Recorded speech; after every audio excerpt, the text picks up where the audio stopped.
আসসালামু আলাইকুম। আজকের ভিডিওতে আমি দেখাবো কিভাবে W1209 টেম্পারেচার কন্ট্রোলার সঠিকভাবে সেট করবেন। অনেকে শুধু আকাঙ্ক্ষিত তাপমাত্রা সেট করেন কিন্তু P0, P1, P2, P3, P4, P5 বা P6 অপশনগুলো ঠিকমতো সেট করেন না, ফলে ইনকিউবেটরের তাপমাত্রা ওঠানামা করে এবং হ্যাচিং রেট কমে যেতে পারে। তাই চলুন ধাপে ধাপে সব সেটিং দেখে নেওয়া যাক। কন্ট্রোলারে ব্যাটারি সংযোগ দিন, এরপর সেট অপশন একবার চাপুন। ডিসপ্লেতে সেট করা তাপমাত্রা দেখা যাবে। এখন প্লাস বা মাইনাস বাটনের সাহায্যে আপনার প্রয়োজনীয় তাপমাত্রা সেট করুন। যদি মুরগির ডিম ইনকিউবেটরে ফোটান তাহলে সাধারণত 37.5 ডিগ্রি সেলসিয়াস সেট করা হয়। সেটিং সম্পূর্ণ করে আবার সেট বাটনে চাপ দিন অথবা কয়েক সেকেন্ড অপেক্ষা করুন। সেটিং স্বাভাবিকভাবে সংরক্ষণ হয়ে যাবে। দ্বিতীয় ধাপ, অ্যাডভান্স সেটিং প্রবেশ করুন।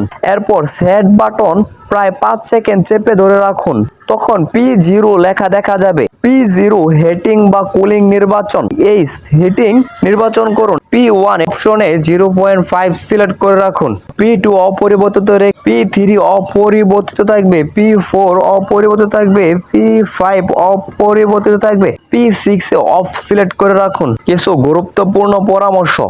সেটিং শেষ করার পর ইনকিউবেটর অত্যন্ত 15 মিনিট চালিয়ে দেখুন তাপমাত্রা সঠিকভাবে নির্ণয় হচ্ছে কিনা। আবারও এটি বিষয়ে মনে রাখবেন, W1209 কন্ট্রোলার সেন্সরটি ডিমের সমান উচ্চতায় রাখবেন। সেন্সর যদি খুব উপরে বা নিচে থাকে তাহলে সঠিক তাপমাত্রা দেখাবে না এবং হ্যাচিং রেট কমে যেতে পারে। আশা করি আজকের এই ভিডিওটি দেখে আপনি খুব সহজেই DC1209 বা W1209 সার্কিটটি সেট করতে পারবেন। যদি ভিডিওটি ভালো লাগে তাহলে একটি লাইক দিন, কমেন্টে জানান কোনো প্রশ্ন থাকলে।